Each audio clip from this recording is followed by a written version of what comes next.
कल्पना कीजिए, एक ऐसा कवि जिसने गरीबी देखी, अपनों को खोया, समाज की रूढ़ियों से लड़ाई लड़ी और फिर भी अपनी कलम से हिंदी साहित्य को नई दिशा दे दी। एक ऐसा लेखक जिसकी कविताओं में विद्रोह भी था, करुणा भी और इंसानियत के लिए अटूट प्रेम भी।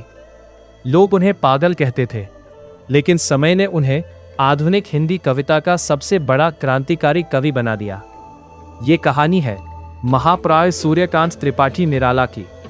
सूर्यकांत त्रिपाठी निराला का जन्म 21 फरवरी 1896 को बंगाल के मेदिनीपुर जिले के महिषादल में हुआ। उनका परिवार मूल रूप से उत्तर प्रदेश के उन्नाव जिले का रहने वाला था। उनके पिता पंडित राम सहाय त्रिपाठी महिषादल रियासत में नौकरी करते थे। बचपन से ही निराला का जीवन संघर्षों से भरा रहा। मां का साया जल्दी उठ गया। बचपन में उन्हें कठोर अनुशासन का सामना करना पड़ा। उन्होंने संस्कृत, हिंदी और बंगला का गहरा अध्ययन किया। बंगाल के सांस्कृतिक वातावरण का उनके व्यक्तित्व पर गहरा प्रभाव पड़ा। निराला का विवाह कम उम्र में मनोहरा देवी से हुआ, लेकिन कुछ वर्षों बाद उनकी पत्नी का निधन हो गया। इसके बाद उनकी बेटी सरोज भी असमय दुनिया छोड़ गई। इस घटना ने निराला को भीतर तक तोड़ दिया। इसी दर्द से जन्मी उनकी अमर कविता सरोज स्मृति आज भी हिंदी साहित्य की सबसे मार्मिक रचनाओं में गिनी जाती है। गरीबी इतनी थी कि कई बार उनके पास भोजन तक के पैसे नहीं होते थे, लेकिन उन्होंने कभी अपनी आत्मा को नहीं बेचा। उन्होंने अपने सिद्धांतों से समझौता नहीं किया। निराला ने शुरुआत में अनुवाद और लेखन का कार्य किया। बाद में वे पत्र पत्रिकाओं से जुड़े। उनकी भाषा बिल्कुल अलग थी। उन्होंने परंपरागत कविता की सीमाओं को तोड़ा। उन्होंने छायावाद को नई ऊंचाइयों तक पहुंचाया। जयशंकर प्रसाद, सुमित्रा नंदन पंत, महादेवी वर्मा और निराला, इन चारों को हिंदी साहित्य के छायावाद के चार स्तंभ माना जाता है। लेकिन निराला सबसे अलग थे। उनकी कविता में विद्रोह था, स्वतंत्र सोच थी और समाज के प्रति गहरी संवेदना थी।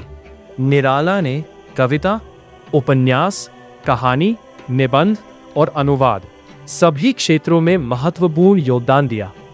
उनकी प्रसिद्ध कृतियां हैं राम की शक्ति पूजा, सरोज स्मृति, वह तोड़ती पत्थर, भिक्षुक, जूही की कली, कुकुरमुत्ता, परिमल, अनामिका। वह तोड़ती पत्थर में उन्होंने एक गरीब मजदूर महिला के संघर्ष को अमर बना दिया। भिक्षुक में समाज की गरीबी का दर्द दिखाई देता है। राम की शक्ति पूजा आज भी हिंदी साहित्य की महानतम कविताओं में गिनी जाती है। निराला केवल कवि नहीं थे, वे समाज सुधारक भी थे। उन्होंने जाति व्यवस्था का विरोध किया, महिलाओं की स्वतंत्रता का समर्थन किया, गरीबों और शोषितों की आवाज बने। उनकी रचनाएं सत्ता से सवाल पूछती थी। वे साहित्य को केवल मनोरंजन नहीं बल्कि समाज परिवर्तन का माध्यम मानते थे। इसी कारण उन्हें कई बार आलोचनाओं का भी सामना करना पड़ा, लेकिन उन्होंने अपनी राह नहीं बदली। जीवन भर संघर्ष करने वाले निराला का निधन 15 अक्टूबर 1961 को इलाहाबाद, अब प्रयागराज में हुआ। उनके जाने के बाद भी उनकी रचनाएं आज उतनी ही प्रासंगिक हैं।